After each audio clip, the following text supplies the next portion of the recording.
終於收到啦！終於收到啦！由 Mitchell and Ness 全球限量推出嘅 Legends in New York 林書豪 vs Kobe Bryant 嘅紀念徽章套裝。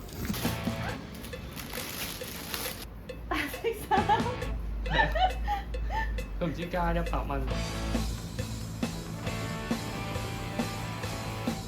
都幾重。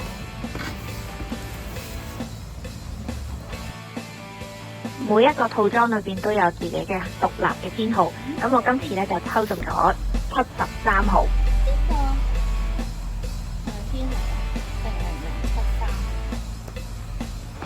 0073。佢總共係限量1萬套 Legends in New York 紀念徽章套裝，裏邊收錄咗美國時間2012年2月10號喺紐約麥迪遜花園廣場林書豪生涯首次對上 Kobe Bryant 對戰嘅相片，兩隊嘅隊徽，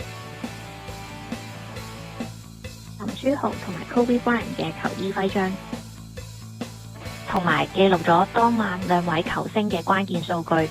最尾呢場賽事就以林來瘋 Linsanity 嘅風潮擊敗咗洛杉磯湖人。中意林書豪嘅絕對值得收藏。另一樣今日要開箱嘅同樣都係嚟自 Mitchell and Ness 首次推出林書豪喺2011年至2012年效力於 New York Knicks 嘅時候嘅簽名波衫。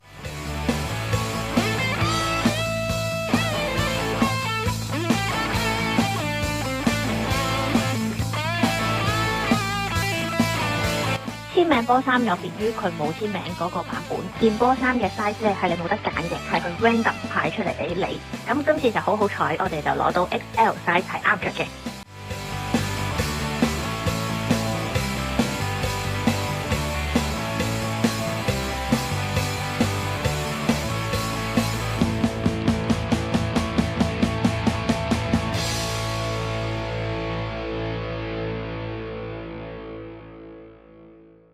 林書豪對於大家又有冇啲咩特別回憶呢？可以留言話俾我知啊！下條片見。我哋都有出一啲自家設計嘅 NBA 周邊產品，可以上我哋網站睇啊！